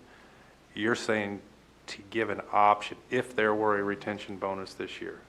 Yeah, if you chose that, you could say, say- that would be, maybe let's say that bought the equivalent of 3 sick days. Okay, so you would take the 600 divided by the 175, and you could elect to have 3 additional days instead of getting Do a we pay retention. subs, is every day at $175 a day? That's the total cost for the district for the administrative fees for Kelly. But Linda, the concept is allowing staff to receive retention payment or, Yeah, it's just an Or idea. both. No, out there. I'm interested. right. I just wanted It's clarification on it, Yeah. because I think we want to, obviously. Yeah. I'd love to have a pot of gold. I mean, but I just wanted clarification on that, so that you're leaving that as an either-or scenario, okay? and it's just one of many ideas, guys. You may do 1, 2, none, or 5. I don't know. Okay.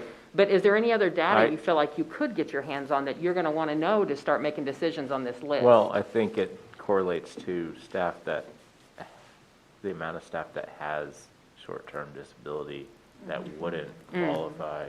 That's a good data point. So data needed, number of staff that have short-term disability.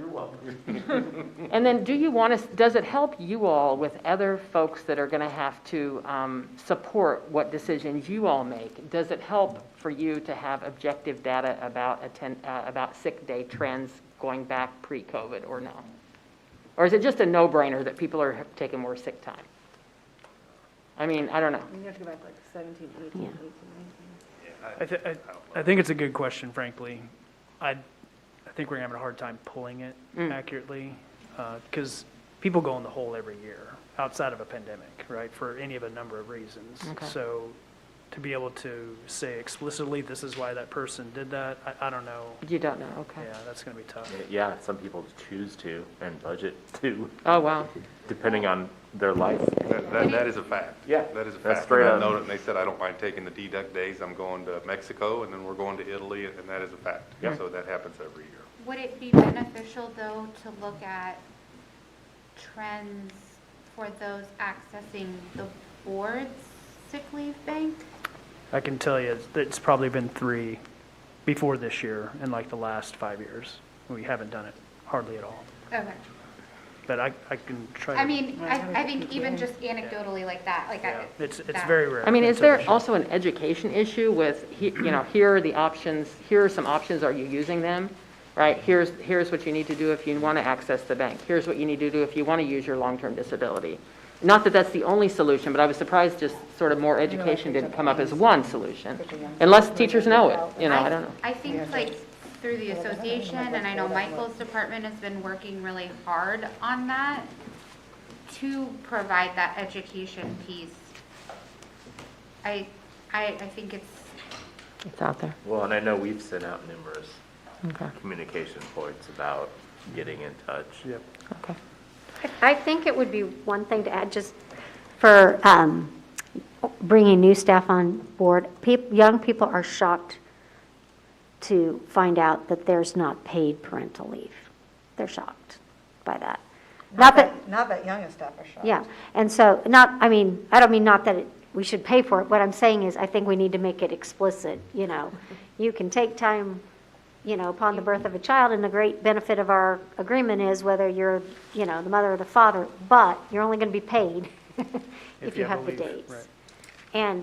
And that's what we've been trying to do as an association, tell people, hey, a great benefit, I don't know how many times I've said this year, great benefit of our contract is days or days. But they were given, the thought from the board, I'm sure, was this is for your sick leave. It's not like, I've actually heard people say, I don't want to use my vacation leave. Well, it's not vacation. It's not that the purpose is, it's to be there for you when you need it for illness. Right. So I think we can continue to do that. Did you, I didn't. There's a I thought you were gonna PDF in a clean new it up. folder I created. Did you? Guys, I thought it's you said you were about going to clean it I up. did. almost Oh, did you? 5:20. I guess we're at a good stopping point. If folks want to put their head into this sometime between now and the next meeting to come with, even more energy around ideas or how some of this could look, feel free. And I think this is your number one on your agenda when you start next time. And is it Mike who, if there is that data to be had, will get that? I'll take the lead on And that. probably take freedom with anything else you come across that you think this Sure. group would like to see. Yeah. Okay? Is our reminder of our start time on the 23rd, is it 8:30 or 9? I have, and what I have in our joint statement is 8:30 to 3:30. How does that work? Yeah. Works Yeah. good. 23rd. Wednesday, the Is there 23rd. coffee over there? Yeah, Wednesday the If you're 23rd. early, As long as those times are right in your invite, that's I mean, when I'll be here. we're in high school at 7:20, so. Yeah, that's like sleeping really late for us. Linda, congratulations on your little new career. And I Thank you. will, Curious to hear more about it. Yeah, as the chair of the yeah, it's other committee.